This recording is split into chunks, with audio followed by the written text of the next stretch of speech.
Gracias por estar en Conexión Espiritual. De verdad es un gusto para mí poder comunicarme con ustedes a través de las redes sociales y del teléfono que ha aparecido siempre en pantalla, porque hoy vamos a comenzar el programa leyendo algunas de las preguntas que las personas nos hacen a través precisamente de las redes sociales. Nos estamos haciendo acompañar hoy por una de las muchas representaciones del ángel de la guarda. Este ángel que ha sido designado para nosotros desde antes de nacer, que nos acompaña durante todo el transcurso de nuestra vida y aún más allá. Y precisamente por eso les quiero leer algunas de las preguntas que las personas nos han hecho.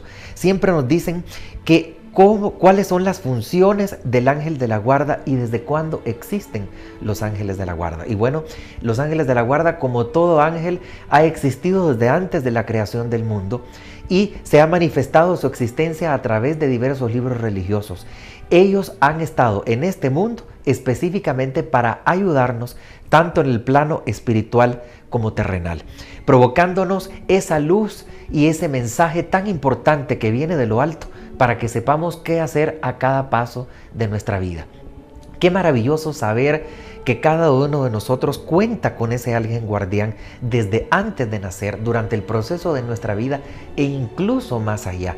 No es un privilegio de unos pocos, es un privilegio de cada ser humano en todo el planeta. Imagínense ustedes tantos millones de personas y cada uno de ellos tiene su propio ángel de la guarda destinado para esa persona.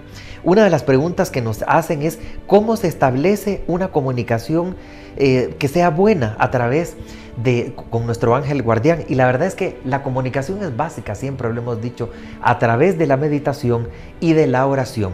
Siempre les he dicho en los otros programas, lo hemos platicado, que es importante que esa comunicación se establezca a través de tener un lugar donde podamos poner una vela, donde podamos poner incienso, donde podamos tener música de fondo, cualquier cosa que nos haga esa conexión espiritual válida y que podamos empezar a experimentar ese contacto con nuestro ángel de la guarda, porque él está ahí para susurrarnos qué debemos hacer en las decisiones más importantes de nuestra vida, para guiarnos, para ayudarnos a dejar vicios, incluso para ayudarnos a estudiar, para ayudarnos a encontrar el trabajo que necesitamos. Los ángeles de la guarda están siempre para nuestro servicio. No tenemos a veces conciencia de ello, pero el ángel guardián está siempre con nosotros en todo momento. Nos pregunta una de las personas que nos ve en la zona 11, ¿los ángeles tienen cuerpo físico? Pues ya hemos platicado en otras ocasiones que los ángeles son pura energía. Precisamente por eso se pueden mover con tanta facilidad de un lado a otro. Nos dicen, por ejemplo, si los ángeles de la guarda nos defienden de las fuerzas del mal. Y efectivamente, sabemos que nos defienden en todo momento de las fuerzas del mal. Tanto Santo Tomás de Aquino como San Anselmo decían que desde el principio que veníamos a este mundo, cada uno tenía asignado a un ángel de la guarda. Y San Anselmo decía que en ese momento maravilloso en donde se une el cuerpo y el alma, ya tenemos un ángel destinado para nosotros, para que nos cuide en todo el transcurso de la vida. Otra persona nos pregunta, ¿qué le podemos pedir a nuestro ángel guardián? Pues le podemos pedir cualquier cosa que necesitemos, encontrar trabajo, encontrar a esa pareja que hemos estado deseando tener, encontrar mejores posibilidades para prosperar en nuestro trabajo, o que nos ayude con nuestros exámenes, o que nos cuide simplemente desde que comienza el día hasta que termine, sabiendo que tenemos esa presencia espiritual que nos va a ayudar en todo momento a evitar problemas, a encontrar las cosas precisas para tener un día feliz, un día tranquilo. En fin, el ángel de la guarda le podemos pedir prácticamente cualquier cosa. Nos dice alguien de la zona 10, registra nuestras buenas acciones. Efectivamente registra las buenas acciones y las malas, y por eso siempre debemos estar pendientes de tener una vida lo mejor que se pueda para poder accesar a este nivel espiritual. Hoy en el programa tenemos dos invitados de lujo. Uno nos va a hablar sobre la fotografía victoriana, específicamente la fotografía post-mortem. Es muy interesante el análisis que vamos a hacer de esto. Y otro tema fantástico, las constelaciones familiares y cómo nos pueden ayudar para mejorar nuestra calidad de vida, para resolver problemas que tal vez estén atascados en algún momento de nuestra existencia, y para poder no solo resolverlos, sino encontrar una llave para la felicidad. Así que comenzamos ya ahora en Conexión Espiritual. Damos inicio ya en Conexión Espiritual con la primera entrevista y vamos a hacer un análisis muy especial con un fotógrafo profesional sobre la época victoriana, específicamente las fotografías post-mortem y algún otro tipo de fotografía también muy interesante.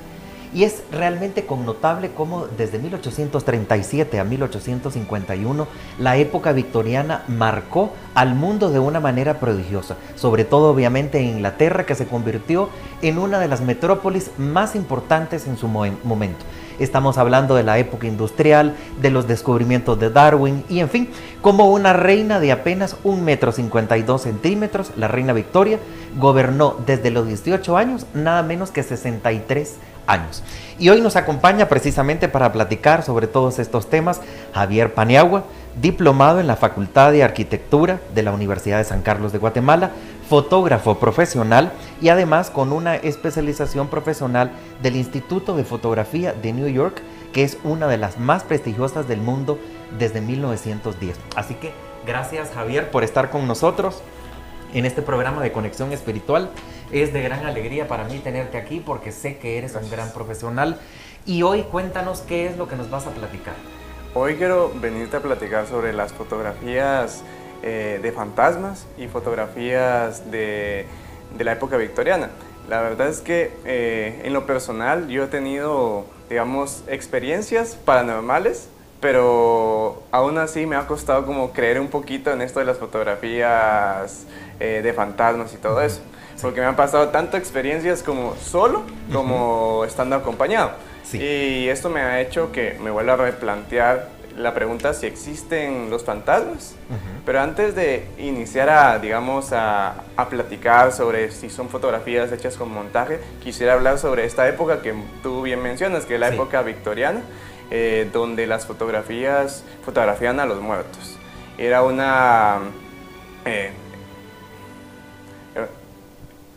una época donde fotografiaban a los muertos, y lo bonito de esta época es que lo miraban como un arte ellos, era un arte dramático, un arte bastante, digamos, interesante, que para nuestra época parece macabro porque no nos cabe en nuestra cabeza intentar fotografiar a un muerto porque sentimos como que es falta de respeto. En cambio, a ellos en esa época era como les ayudaba en el duelo. Y bueno, la reina Victoria en ese tiempo, ella puso de moda el duelo porque esa época se caracterizó por tener muchas enfermedades. Entonces, la tasa de mortalidad en ese tiempo era muy alta y los que más fallecían eran los niños.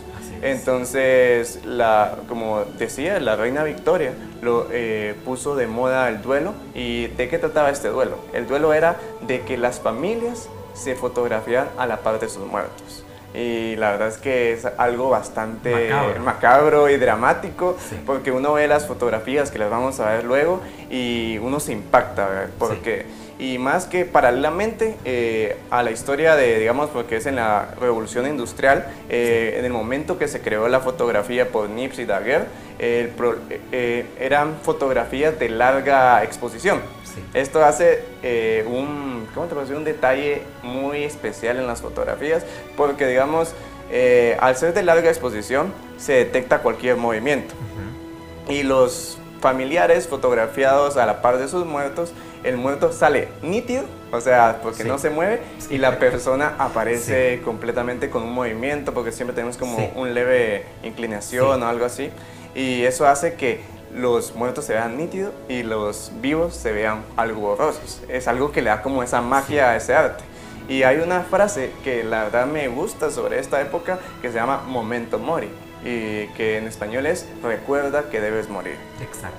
Y fíjate que qué interesante, porque precisamente esto que nos estás diciendo se traduce a un sinfín de significaciones espirituales y emocionales cuando uno mira estas fotos en el marco de una cultura tan rígida, porque no cabe duda que la reina Victoria era una mujer sumamente rígida, apasionada por el luto, apasionada por la muerte, porque de alguna manera la gente moría muy joven y ella murió bastante grande. Entonces tuvo la oportunidad prácticamente de convertir a toda Inglaterra a su modo, de una manera muy extraña. Y en este sentido es interesante ahora tu punto de vista como fotógrafo, porque algunas veces la exposición duraba, estaba leyendo yo en la historia de la fotografía, primero era hasta de 4 horas. Así Después fue bajando y fue bajando hasta que duraba 30 minutos y entonces la gente se cansaba. Por eso es que a veces la gente salía casi desfallecida en algunas de sus fotografías, porque era muy cansado realmente estar en esa exposición. Y luego imagínate también al difunto, que lo estaban moviendo, lo estaban colocando. Era el único que estaba en paz. Así es. Porque de ahí todas las demás personas que se estaban tomando la foto era realmente cansado. Así es. Sí, entonces es muy interesante. Más o menos, ¿cuáles son las fotos o el tipo de foto que vamos a analizar, Javier? Son fotografías de, digamos, familiares acompañando a sus difuntos. A sus difuntos.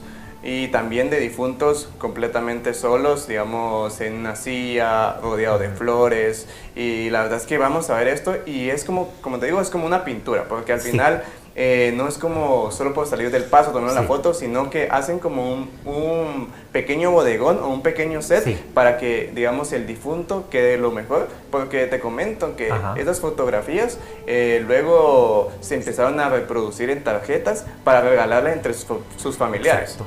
Sí, es que es increíble, fíjate, era no solo una recreación artística como tal, porque el fotógrafo era prácticamente un artista, tenía que construir una escenografía, tenía que idear una foto de acuerdo a las características del difunto, ya fuera un niño, ya fuera una persona adulta, y en fin, recrear el entorno de vida que había tenido la persona, incluso también en relación a sus parientes o a su trabajo, a sus actividades, y es decir, era un trabajo bastante metódico, donde incluso a veces al cuerpo se le colocaba en posiciones bastante fuera de lo común, como que se estaba vivo.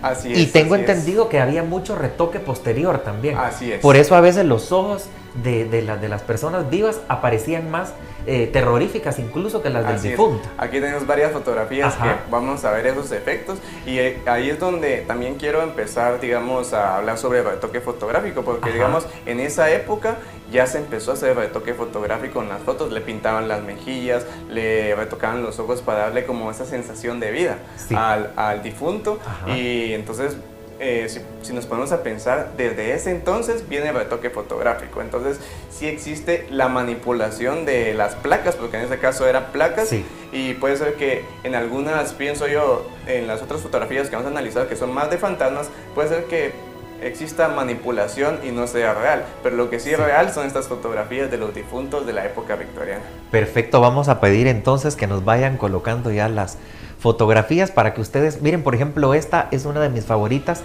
La niña es obviamente la persona que ha fallecido y la ponen como una muñequita más dentro de todas las demás en su dormitorio. La fotografía en este caso vemos que era también y reflejaba un estatus, ¿verdad? No solo el recuerdo de la muerte en sí, sino el recuerdo de la persona, y también la complejidad de la foto era también una forma de señalar el estatus económico de la persona que había mandado a hacerla. Cuéntanos, empiézanos a contar, Javier.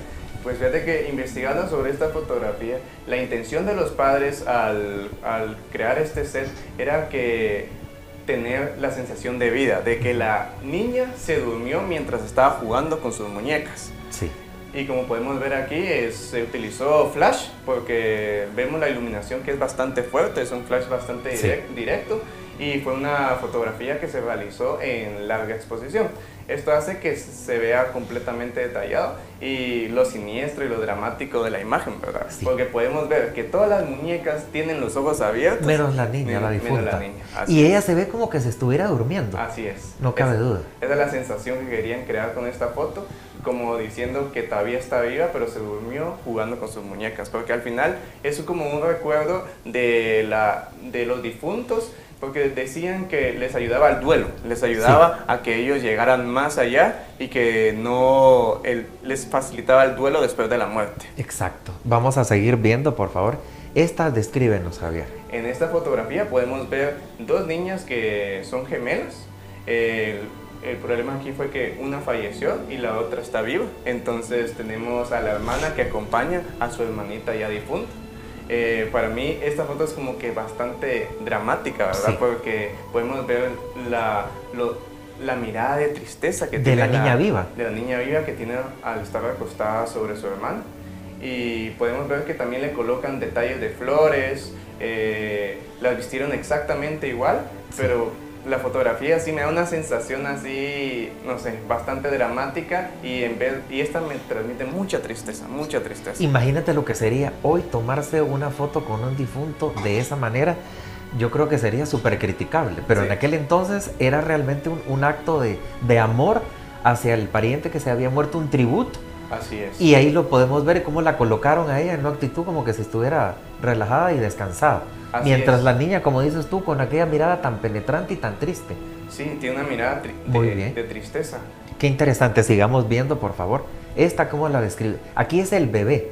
Ah, sí, aquí es el bebé y lo que miramos aquí es su madre que está sosteniendo al bebé acompañándolo en el duelo. Sí, impresionante. Muchos niños, como dices tú, murieron en esa época y creo que por eso resulta tan dramático esa frase de que si algo nos espera de seguro es la muerte, porque lo podemos ver aquí a través de todas estas imágenes. No, y lo que pasa es que la epidemia fue de tifus, de tuberculosis, de tantas enfermedades que afectó, que le afectaban más a los niños, ¿verdad? Porque era de problemas intestinales. Entonces los niños sufrían más eso y ahí era donde fallecían.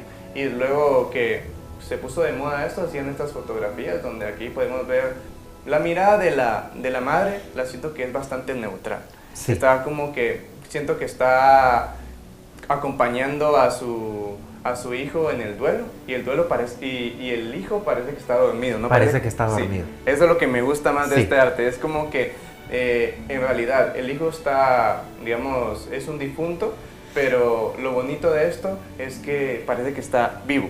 O sea, sí, parece que está vivo. ¿Cómo habrían hecho para que los cuerpos se relajaran a ese nivel? Porque generalmente ya una persona muerta no refleja nada. Sin embargo, en estos casos siempre parecía como que estaban dormidos.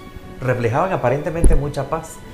Fíjate que yo estuve viendo varias de las fotografías y parece que sí utilizaban como artefactos de alambre para intentar dejar así como articulados así. Exacto. Porque yo vi una fotografía que esta no la traigo porque no la escogimos en la parte final y había una persona parada a la par de su sofá y se miraba cómo tenía unos alambres donde lo paraban. Que era lo que lo sostenían. Qué interesante, ¿verdad? Sigamos viendo.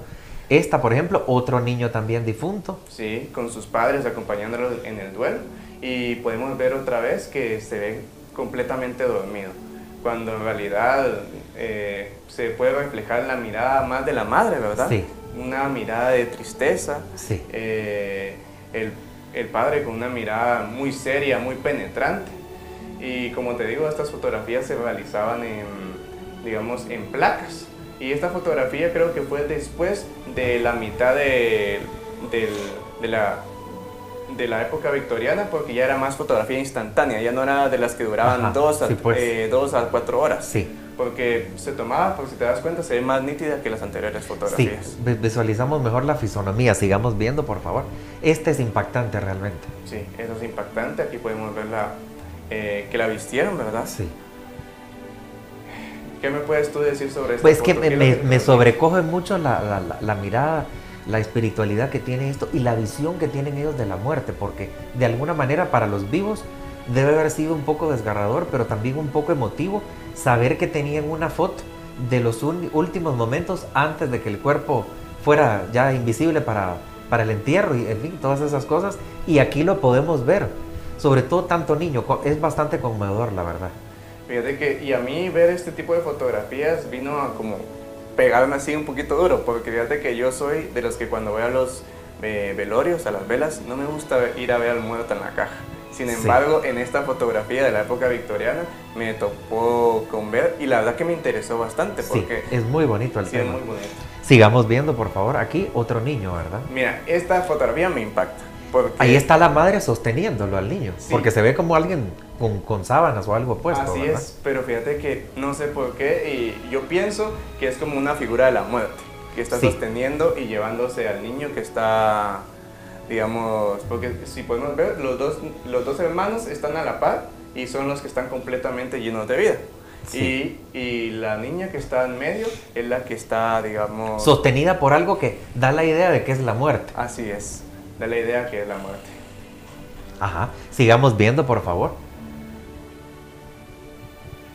Vamos a ver, mira, esta es verdaderamente impactante. Sí, Esta sí, esta la verdad es como que... Es terrorífica. Terrorífica, da un poco de miedo, pero Sí. aquí podemos ver y apreciar el retoque que se hacían en los ojos. Sí. Porque aquí, y lo curioso era que no era un retoque puramente, digamos, dentro de la placa, sino, digamos, como que tomaran foto de un ojo y lo montaran, sino Ajá. que era pintura sobre fotografía.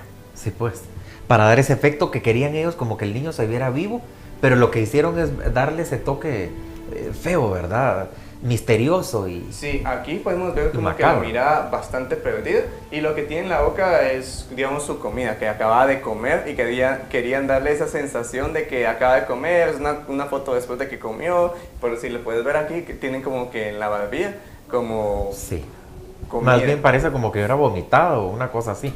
Es bastante Sí, escalofriante. Sigamos viendo, por favor, que el tiempo se nos va. esta fotografía podemos ver a la madre atrás. Pero parece como la muerte, ¿verdad? Sí, sí. Asusta realmente. Sí, la verdad es como que de esas fotografías, como la que vimos anteriormente, también parece como que el misterio que de esa persona Sí. que está atrás, no sabes si es la madre, no sabes si es la muerte, no sabes qué persona está atrás, pero sin duda tiene algo que ver con la persona que, digamos, en este caso es el sujeto, el objetivo, lo que nos transmite.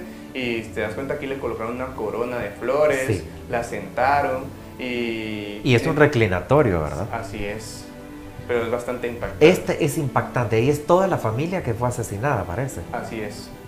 En esta fotografía, pues, sí, la podemos ver y impacta completamente porque están lastimados, o sea, todos Sí. están lastimados, Sí. pero aún así, digamos, me imagino que la única persona familiar que sobrevivió Es el que pidió la foto. le pidió la fotografía.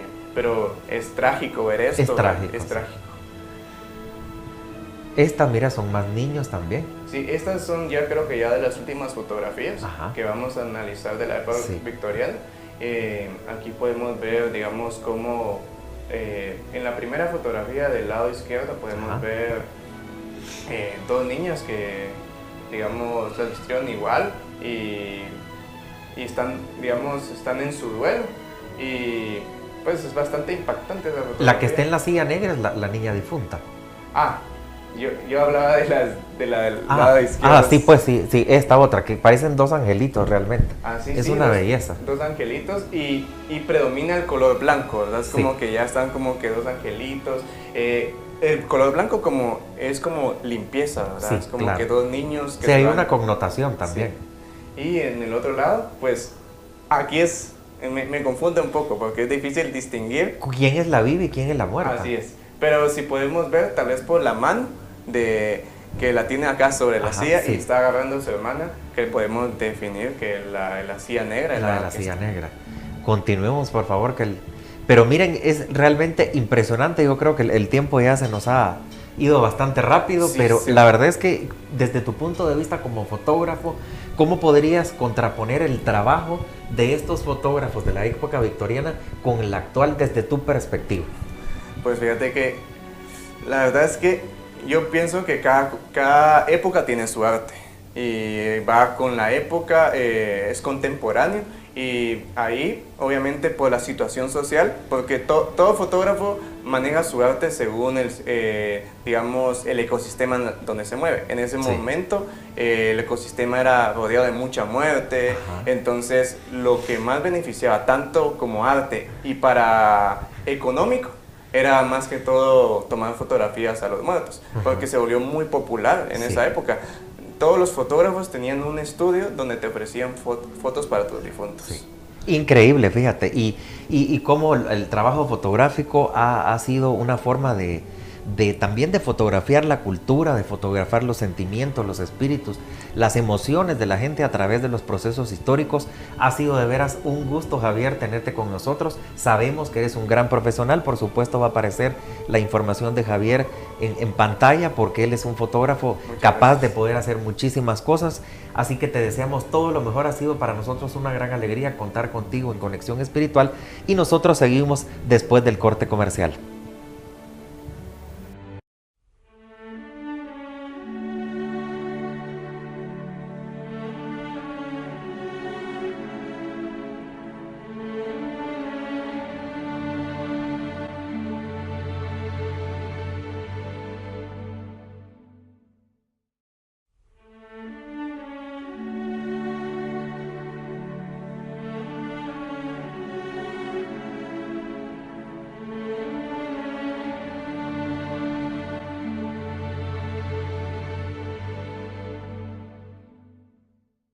¿Qué tal? Ya estamos aquí en Conexión Espiritual con esta entrevista tan interesante sobre las constelaciones familiares, un fenómeno que se ha venido manejando en Guatemala desde hace algunos años. Todo el mundo lo sabe y los que no lo saben seguramente en algún momento habrán escuchado hablar de esta técnica que está haciendo que mucha gente se integre para conocerse a sí misma, para resolver problemas internos y para tener una mejor calidad de vida. Y precisamente por eso está con nosotros Carla Yadira Aceituno Méndez, que ella tiene muchísimas cosas en su haber.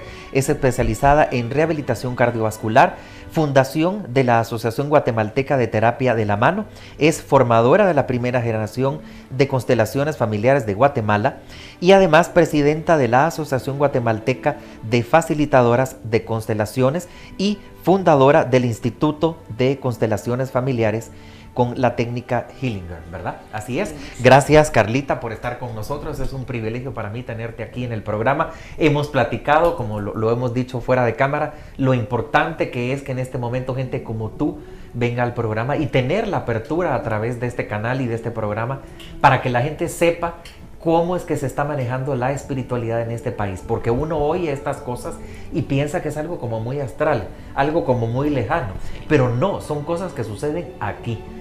Las constelaciones familiares, ¿desde cuándo has tenido tú personalmente contacto y de manera profesional con este tema en Guatemala? Cuéntanos. Bien, en Guatemala el contacto que yo tuve primero fue a través de Virginia Lubiano, que es mi maestra, pero anterior a esto, que vale la pena mencionar y luego les explico por qué, el doctor Rolando Paredes, psiquiatra. Él fue el primero que incursionó en Guatemala con las constelaciones familiares. Él invita a Nelis Palomo, que es colombiana, y la invita a Guatemala a dar pláticas y talleres de constelaciones familiares y la lleva a la Universidad Rafael Landívar con Juan Carlos Cetina y Silvia, que es la esposa de Juan Carlos Cetina actualmente. Así es como llega la historia. Y luego pues viene Virginia Lubiano, que es con quien yo me formo en la primera generación de facilitadores en constelaciones familiares. Luego de eso está viniendo Rafael Ruiz, a quien yo invito a venir a Guatemala. Sí. Rafael Ruiz, más conocido como Amdal. Él viene a dar talleres y empezamos a hacer grupos para que las personas hagan sus procesos sanadores en constelaciones. Luego hacemos la primera formación en la Universidad Rafael Landívar de Guatemala con Amdal, Patricia Araluce y su servidora. Empezamos con la primera generación y Tasso Hetterskate entra también con nosotros en el equipo, que es mi socia actualmente, y se da la primera formación en constelaciones en la Universidad Rafael Landívar como un área del departamento de cursos libres. Y fíjate que esto me parece fantástico porque uno o mucha gente que no sabe de estos temas cree que estas son cosas demasiado astrales, demasiado confusas, y sin embargo hay una metodología científica autorizada incluso por universidades, no solo en Guatemala, sino que de todo el mundo. Pero es decir, tú, ¿cómo se da ese primer contacto de las constelaciones familiares en tu vida profesional? ¿Dónde lo descubres? ¿Cómo es que llega eso a tu vida? Bien. Básicamente. Había recibido ya varias invitaciones a través del Facebook sobre ir a talleres de constelaciones de personas que venían acá a Guatemala, pero no me conectaba con la invitación. Hay un momento en que viene una consteladora aquí a Guatemala y pues en ese momento acepto y hago una constelación individual.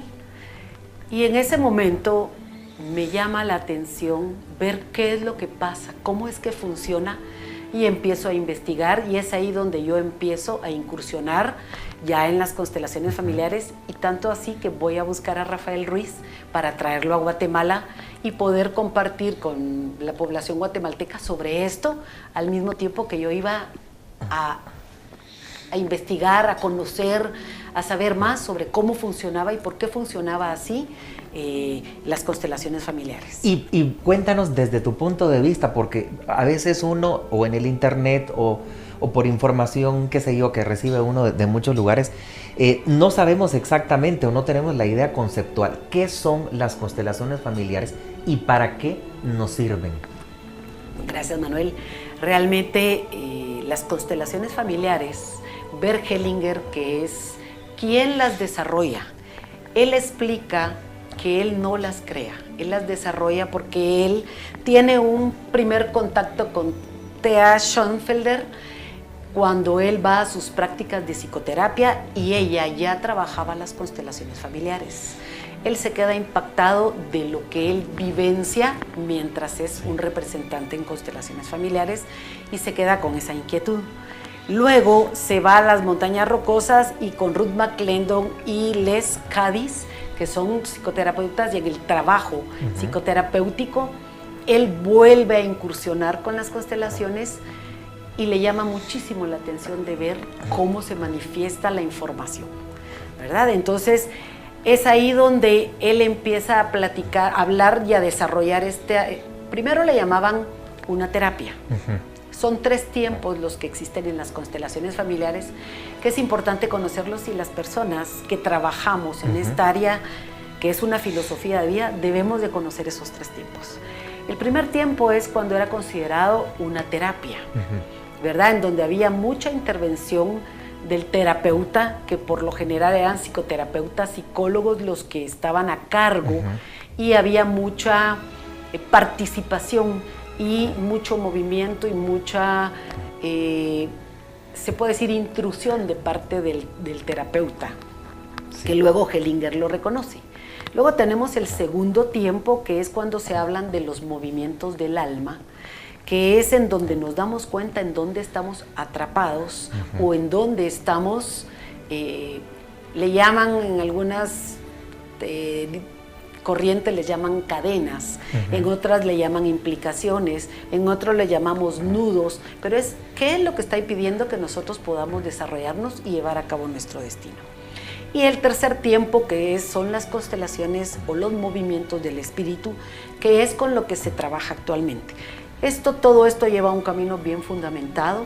Realmente se trabaja con las familias y se trabaja con los sistemas humanos.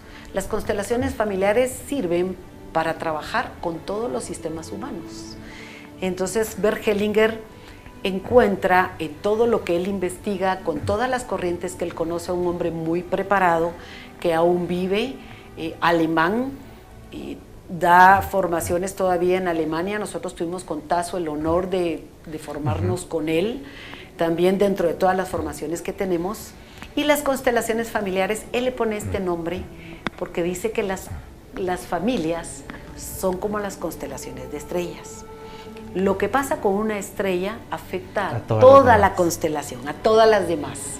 Y lo que pasa con un miembro de la familia afecta a todo un sistema familiar.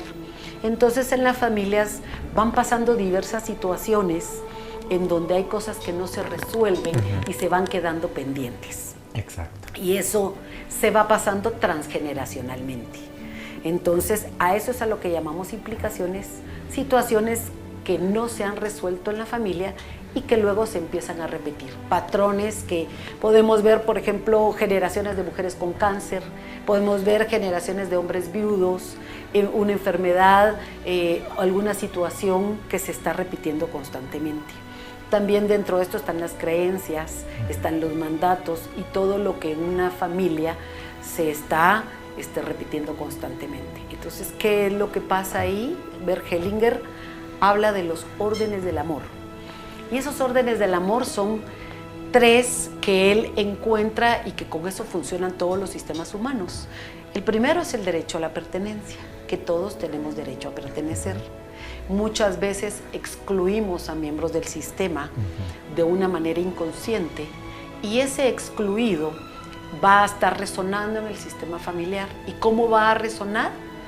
Alguien de una generación después va a repetir el patrón exactamente igual a la persona excluida u olvidada. ¿Para qué? Es como el sistema familiar hace ruido para decir están excluyendo a esta persona. Luego tenemos el peso, la jerarquía y el orden.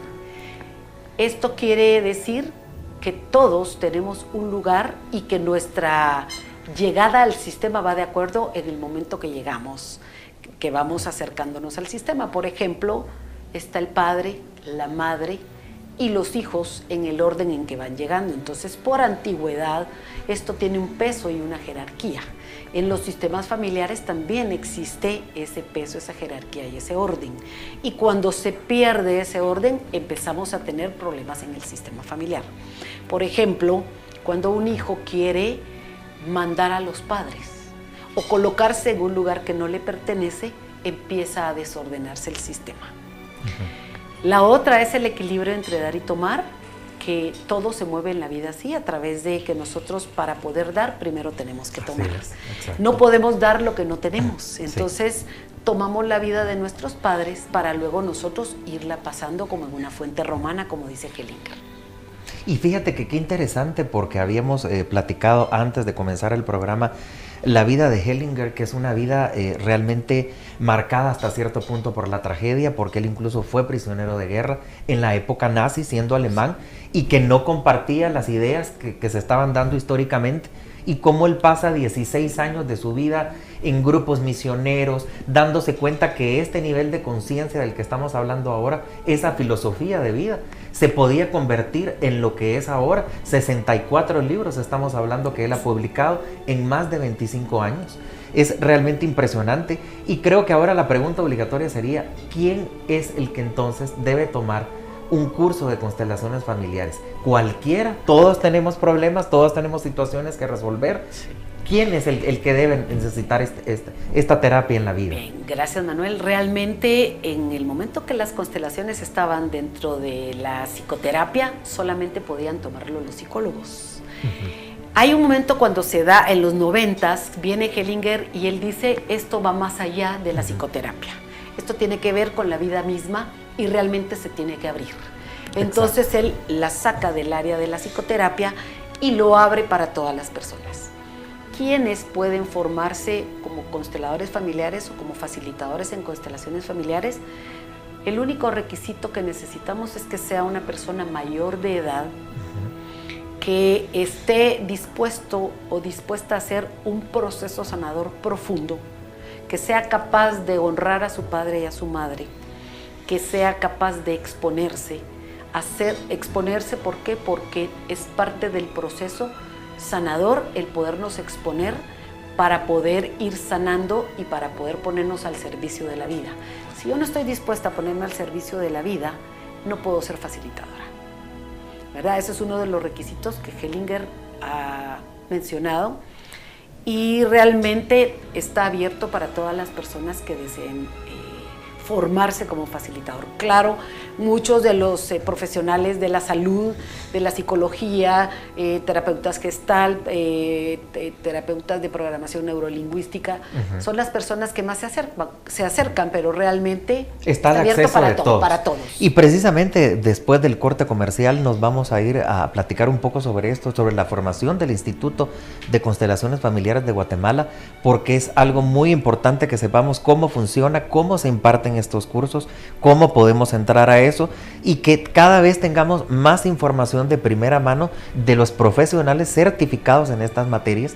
Y ojo con esto que estoy diciendo, porque hay mucha gente que se dice consteladora familiar y no está certificada adecuadamente por los conductos apropiados. Esto es algo muy delicado con lo que todos podemos tener contacto, pero es necesario que sea a través de un contacto familiar.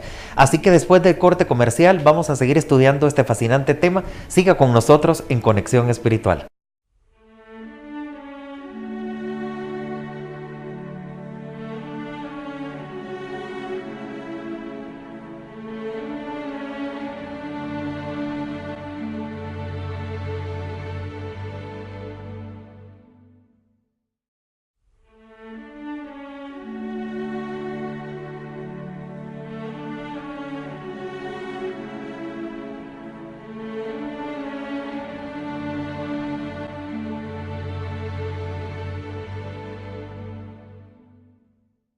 Continuamos ya con el tema fascinante de las constelaciones familiares de boca de alguien tan pero tan preparada en estos temas, con una sensibilidad tan especial y que tuvo además el privilegio de conocer directamente a Hellinger, ¿verdad? Cuéntanos cómo es que se formó el Instituto de Constelaciones Familiares en Guatemala, desde cuándo. Cuéntanos todo el proceso histórico del instituto, porque eso es algo que yo creo que todo el mundo queremos saber. Bien, muchísimas gracias, Manuel. Quiero dar las gracias al programa por la apertura para traer este tipo de pláticas, este tipo de conocimiento para los ciudadanos guatemaltecos, los televidentes de Canal Más Guatemala, y gracias, Manuel, por tu invitación. Gracias a ti. Sí, es un gusto para mí compartir con ustedes cómo es el nacimiento del Instituto de Constelaciones Familiares de Guatemala, que es el ICOF, sus siglas. Luego de que damos la formación en la Universidad Rafael Landívar, pues surge que vamos a México con Brigitte Champetier de Rips, que tiene el Instituto de Madrid, es un instituto grande. Sí. Ella durante muchos años ha estado muy cerca de Hellinger, es una de sus seguidoras. Y fuimos a México y ahí surge el nacimiento del Instituto de Constelaciones Familiares con la venia de Brigitte Champetier y haciendo una alianza con su instituto. Es así como regresamos con Tazo a Guatemala. Fundamos el instituto porque inicialmente era invitarla a ella a Guatemala. Y nos encontramos con la sorpresa que nos dice, fúndenlo, ya están listas. ¡Qué maravilla! Fíjate. Sí, fue realmente un regalo para nosotros. ¿Eso cuándo sucedió? ¿En qué año sucedió? Eso fue en diciembre del 2013. O sea, estamos nuevecitos, todavía jóvenes. Recién sacados del paquete, sí, como quien dice, todavía. Incluso en cómo estamos en relación con otros países de Centroamérica. Realmente el de Centroamérica es Costa Rica, que empezó un poquito antes con constelaciones familiares con el Instituto Morfo, ¿verdad? Y luego pues Guatemala. Y estábamos platicando antes de comenzar más o menos cuánta gente ha salido ya como consteladora del instituto desde que se fundó hasta la fecha. Sí, mira, de las personas que hemos formado en Guatemala, Tazo y yo, tenemos un promedio de 131 alumnos que ya han salido de la universidad y luego del instituto, porque tienen la misma formación, tienen las mismas bases. Entonces, surge el instituto en el 2014, como tú dices, es realmente joven. Sí. Continuamos en la Universidad Rafael Landívar dando las formaciones, logramos dar 3 diplomados allá. Luego cambia la administración y pues cierran algunos de los cursos, y dentro de los que se van, pues se va el diplomado. Sí. Pero es curioso porque el día que nos avisan de la Universidad Rafael Landívar que cierran el diplomado, de ese día, ese mismo día en la tarde nos llaman de México y nos dicen que nuestra formación es certificada internacionalmente. Maravilla. Entonces, maravilla. Son las cosas del universo, ¿verdad? Cómo se van moviendo. Luego de haber sembrado, pues se cierra una puerta y se abre un portal. Ahora, si yo quisiera recibir un curso, porque obviamente esto abarca muchos aspectos de la vida y de la persona para poder mejorar, para poder ser feliz, para encontrar su camino. Pero si yo quisiera ser también un constelador profesional, este es el único lugar certificado en Guatemala para poderlo hacer. Sí. ¿Verdad? Esto es muy importante que lo recalquemos. Sí. Cuéntanos de esto. Vale la pena mencionar, porque es todo un camino recorrido, por eso es que era importante hablar del doctor Rolando Paredes, importante hablar del maestro Hellinger y todas las personas que de una u otra forma han participado para que esto llegue a donde está. Sí. Ahorita, actualmente, el ICOF es el único instituto con alianza con el Instituto Brigitte Champetier de Rips, el único certificado por CUDEC, que es la universidad, el centro universitario Dr. Emilio Cárdenas de México, que es la única universidad en donde tienen la terapia sistémica ya como licenciaturas, maestrías y doctorados. Y Domus CUDEC, que es la extensión universitaria que se extiende a los distintos países de CUDEC. Y la Hellinger Ciencia desde México.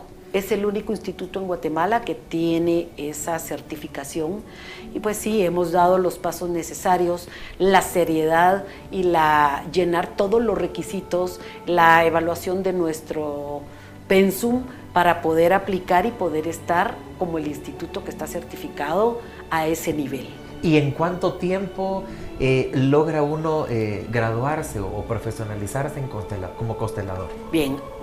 Inicialmente eran 12 módulos, pero actualmente son 18 módulos en donde ya las personas que entran a formarse como facilitadores ya salen con una certificación internacional.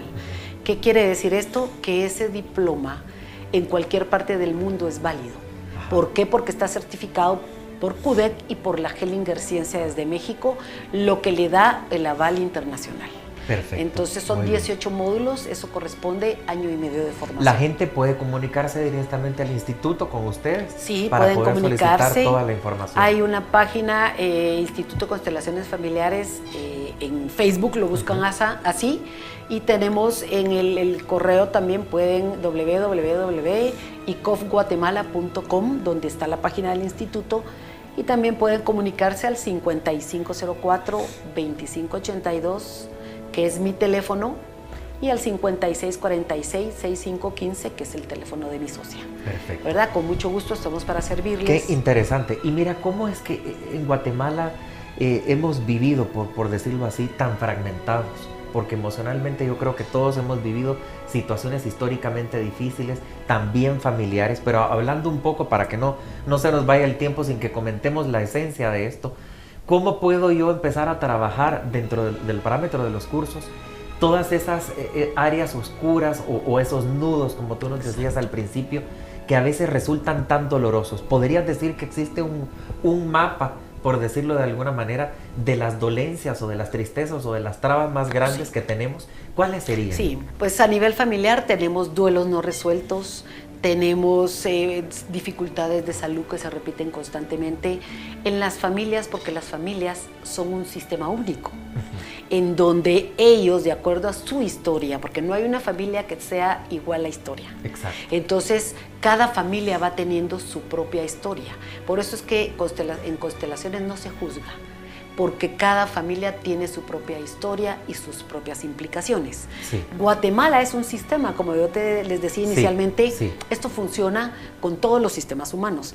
Y Guatemala también tiene su historia como país y estamos inmersos, todos los guatemaltecos, dentro de esa historia. Por ejemplo, la guerra interna, eso nos deja una huella en el alma y una huella como país, con todos esos duelos, ese dolor, esas desapariciones, esa guerra que se dio entre los mismos guatemaltecos. Entonces son implicaciones que a nivel de país se van quedando. Es decir, que las constelaciones familiares ayudan a resolver primero problemas personales, pueden ser también problemas laborales, porque también en todos los campos de la vida, e incluso más allá, problemas generacionales que hemos venido arrastrando con el paso del tiempo. Sí. ¿Cuáles serían, digamos, esos que marcan constantemente en nuestras generaciones en Guatemala los problemas que vamos arrastrando? Sí, bueno, dentro de la problemática que es fundamental, porque hay cosas que son importantes y hay cosas que son fundamentales, está el reconocer nuestro origen, porque no reconocemos nuestro origen. Y ese origen tiene que ver con papá y mamá, con nuestro propio linaje, de dónde venimos nosotros. Y en Guatemala hay mucha infidelidad, precisamente por eso, porque no reconocemos el origen. Todo el tiempo estamos viendo hacia el norte, todo el tiempo estamos viendo hacia otros lugares y no vemos todo lo que acá tenemos. No vemos de dónde de verdad surge el origen para nosotros. Esa es una de las situaciones. Otra de las situaciones es problemáticas, por ejemplo, el 80% de las empresas, como mencionó Tasso cuando vino, son empresas familiares. Todos los problemas que no se resuelven en la familia se llevan a la empresa y todos los problemas que pasan en la empresa se llevan a la familia. Entonces, esas son una de las situaciones. Tenemos mucha problemática, por ejemplo, niños abandonados, paternidad no responsable. Entonces, son cosas que van marcando el sistema. Dentro de lo que también estamos inmersos y lo podemos vivir diariamente en Guatemala como país es la delincuencia. ¿Por qué es que arrebatan lo que no tienen? Eso trae una historia. Toda esa delincuencia que se vive es porque tenemos una historia que se remonta desde la época de la guerra. Sí. ¿Qué pasa con esos niños que les arrebatan a sus padres, que tienen que ver cómo sobreviven porque se quedan solos, porque se quedan en un país en donde está en guerra y no saben a dónde acudir porque desapareció toda su familia? Sí. Entonces tenemos todo ese tipo de situaciones. Estábamos ahorita, exacto, y estábamos viendo también ahorita, por ejemplo, la cantidad de niñas embarazadas por el abuso sexual que hay. Eso es una realidad y realmente esto no... Constelaciones trabaja con la vida misma. Sí. No son cosas de New Age, no son cosas que muchas veces dicen no son científicas. ¿Qué más científico que la vida? ¿Qué más científico que yo vengo de un papá y de una mamá? Sí. Que hay una realidad que estamos viviendo dentro de las familias, dentro de las empresas, dentro de los sistemas familiares. Vemos, por ejemplo, las dificultades en la educación en Guatemala. Eso es un problema sistémico también. Sí. Es prácticamente una epidemia emocional. Exacto. La que hemos vivido durante mucho tiempo, y qué interesante que lo menciones, porque no solo un psicólogo, un psicoterapeuta, puede ser incluso un sacerdote. Hemos visto mucha gente del mundo del campo religioso que también está inmerso en estos temas, sobre todo cuando la gente es docente, porque lo bonito de esta filosofía es que no es solo para sanar mis propias heridas, sino para poder dar una ayuda a los demás, porque somos parte de una gran cadena histórica, familiar, social, y de alguna manera si hay alguien enfermo, eso que estás diciendo es básico. Creo que vivimos en una sociedad enferma, separada, disgregada, llena de resentimiento, pero si poco a poco empezamos a tener gente más sana, y se hace un boom de esta sanidad espiritual y emocional, podríamos incluso, tú dirías, que podremos hacer de Guatemala un país mejor a través de las constelaciones familiares. Claro que sí. ¿Hasta dónde te ves tú en el futuro con el instituto? Mira, realmente la verdad es que a mí me encanta hablar sobre esto. Es algo porque esto es una filosofía de vida. Así es. Y realmente cada persona que llega a constelar realmente está constelando porque tiene un tema que le está afectando, pero esa sanación abarca por resonancia a todo su sistema familiar. Si nosotros trabajamos con las familias, con nuestras familias a través de esto, por supuesto que la sociedad y los distintos sistemas familiares van a ir por resonancia sanando. Y las constelaciones familiares es una de los muchos caminos y de las muchas puertas que existen, como tú dices. Uno puede hacer un proceso sanador con un sacerdote, con un terapeuta gestal, con un psicoterapeuta gestal, con un psicólogo, con un psiquiatra, con alguien que trabaja. Hay muchísimas puertas y muchísimos caminos. Este es uno de los muchos caminos, pero realmente yo en lo personal puedo hablar sobre lo que ha pasado y cómo se ha transformado mi vida. Entonces, cuando tú has vivido, como dices, Hellinger tiene una vida que realmente es una vida muy dura, pero él es el que tiene la autoridad moral, porque de acuerdo a todas esas vivencias, él hace un proceso sanador con todo esto. Fíjate que yo le tengo mucha fe a toda filosofía, corriente, instrumento que se genera a través de la experiencia. Y creo que cuando uno estudia a fondo la vida de este personaje, porque es un personaje definitivamente que pasó por miles de situaciones, que fue incluso prisionero de guerra también, que pasó tantas situaciones difíciles, él definitivamente tiene la credibilidad de haber luchado con tantas cosas consigo mismo y con la sociedad que le tocó vivir, y nos deja este bagaje tan grande. Es un privilegio realmente para ti haberlo podido conocer en persona y estar manejando esta filosofía de vida para todo aquel que tenga la suerte de estar en contacto con el instituto, porque es decir, cualquiera puede acercarse con ustedes, ¿verdad? Claro que yo sé que ustedes están dando constantemente cursos. Cuéntanos un poquito de los cursos, ¿cómo nos acercamos a los cursos en el instituto? Bueno, una de las maneras de acercarse es a través de hacer una constelación familiar, ya sea individual o grupal, en donde hay algún tema que necesiten resolver o necesiten ver, porque realmente la constelación nos ayuda a ver en dónde estamos implicados. Y a través de poder observar eso, es que de ahí se empiezan a mover un océano de posibilidades, que es lo que la constelación muestra. Y esto es un movimiento, está en constante movimiento. La constelación no es algo que se quede estático. Por eso es que está la Hellinger ciencia renovándose constantemente. No es algo que se quede fijo. Va de acuerdo a la vida, de acuerdo a las circunstancias, de acuerdo a las situaciones, se va moviendo. Luego, pues, de las personas que ya han tenido contacto con esto a través de un taller, de una constelación individual, quieren ver qué más hay. Claro. qué hay más allá de todo esto, Sí. de lo que le sucede a través de una constelación. Puede llegar cualquier tipo de profesional, incluso podría llegar una ama de casa Sí, a recibir puede llegar, su de hecho, curso. sí, por supuesto que sí, Y pueden llegar. en cuanto a costos, ¿de cuánto estamos hablando? Mira, la formación que tiene ya la certificación internacional, nosotros con Tazo buscando cómo poderle facilitar a los guatemaltecos el tener este tipo Sí. de formación. Entonces, buscamos, como te digo, cómo hacer esta alianza con CUDEC para poder traer a los formadores Ajá. internacionales acá. Sí. Hay una inscripción de 500 quetzales y cada módulo tiene un valor de 2,100. Pero esto, nosotros cuando vamos a México, esto es fácil 5 o 6 veces más, Sí, me porque hay que imagino. pagar el boleto, Sí. el hotel, la alimentación. Y luego los cursos allá con Hellinger y con los distintos maestros que se ponen Sí. al servicio allá, tratando de buscar un punto de equilibrio para que sea accesible para los guatemaltecos. Ese es el costo que nosotros encontramos Sí. que era el adecuado para que sea factible, traer a Sí. los formadores internacionales y poder brindarles una formación de primera calidad. Exacto, sí. Realmente es un proceso bastante difícil también porque económicamente hay muchos gastos que sufragar. Yo pienso que sí vale la pena la inversión si usted está interesado viendo el programa, la inversión de conocerse a sí mismo, de resolver todo ese conjunto de situaciones que a veces tenemos atascadas y que no nos permiten salir adelante. Es realmente un privilegio para nosotros haberte tenido aquí, Carlita, porque sabemos que eres una persona muy activa, que has estado trabajando con mucha fuerza, con mucha pasión, como se tiene que hacer todo en esta vida, Así es. en pos de hacer también poco a poco una Guatemala mejor, porque indudablemente eso es. ¿Vislumbras tú que en algún momento hasta pudiéramos hacer que el instituto o que estas filosofías de vida llegaran a más gente? Que, por ejemplo, en ese sentido, ¿qué tan joven puede ser la persona que tenga contacto con los cursos? Sí, mira. ¿Y qué características son obligatorias antes de tomar un curso? Sí, mira, lo que es importante en constelaciones familiares, la persona que llega a constelar o que se va a formar como facilitador, en constelaciones se tienen que tomar decisiones de vida. Sí, pues. Entonces, por eso es que se requiere que sea mayor de edad.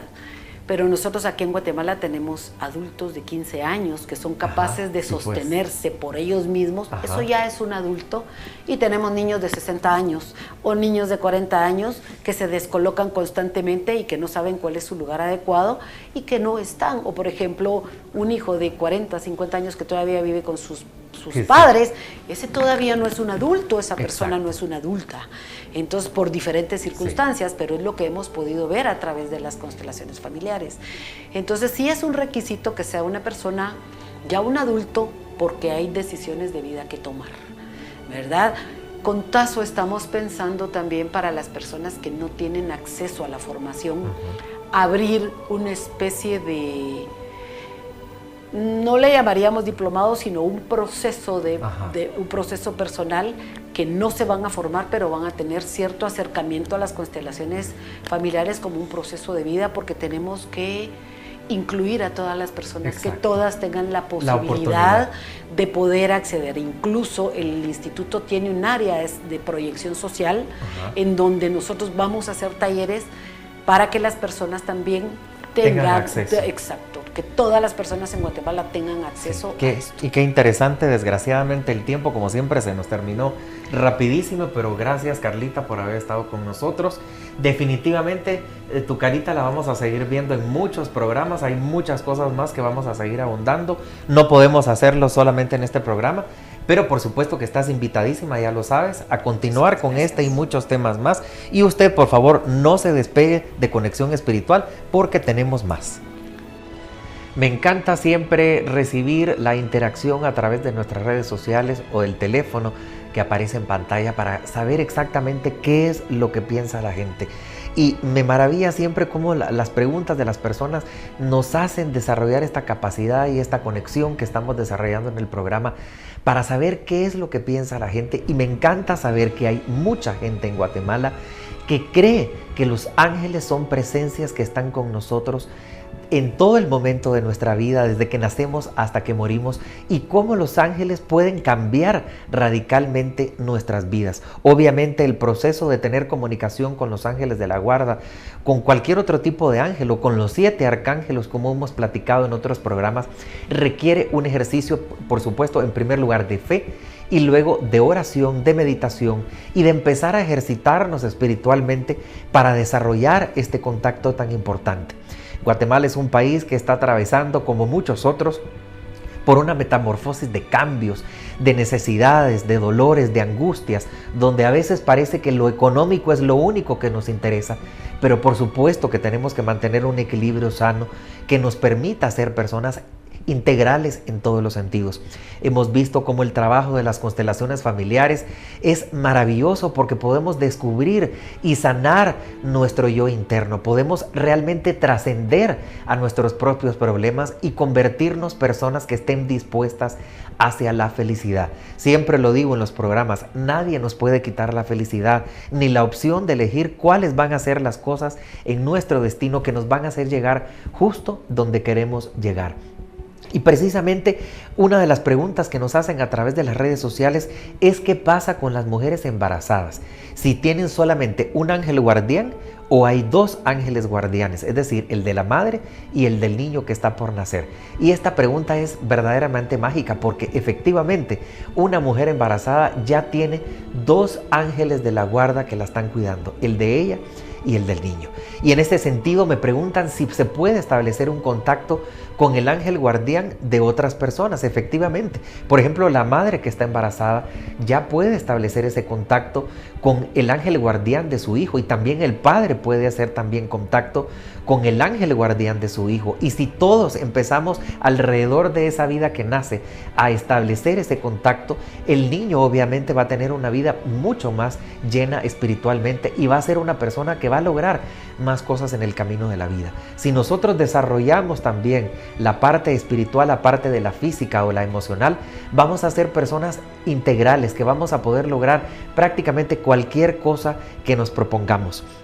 En este sentido, otra de las preguntas nos dice, ¿nos cuidan los ángeles de la guarda cuando dormimos? Y efectivamente, por supuesto que ellos siempre nos están cubriendo con sus alas, y es importante que antes de dormir invoquemos nuestro ángel de la guarda o cualquier otra entidad espiritual, porque los ángeles están ahí para propiciarnos un sueño reparador. Incluso algunas veces, si nuestro estado de conciencia espiritual es muy alto, podemos ser trasladados espiritualmente a lugares donde quizás necesitemos ir por alguna razón en particular, podamos incluso colaborar de alguna manera. Y hay mucha gente que dice que cuando se despierta, después de haber tenido este contacto siempre al dormir con su ángel de la guarda, resulta que tiene como intuiciones, como premoniciones, desarrolla incluso la facultad de saber cuál es el área o la carrera en que se quiere desarrollar, y tiene como especies de déjà vus, donde tiene recuerdos de cosas que aparentemente no ha vivido, pero que están ahí en su mente inconsciente. Y esto significa que su ángel de la guarda lo ha llevado justamente por lugares en el campo espiritual donde puede desarrollarse también en el plano terrenal. Es interesante cómo el ángel de la guarda es prácticamente nuestro mejor amigo. Ha estado desde el principio del mundo, ha estado en todo el desarrollo de nuestra vida, y va a ser el que nos va a conducir a la hora de la muerte justamente a la puerta del cielo y más allá en la eternidad. Es un amigo efectivamente eterno. Imagínense qué maravilla.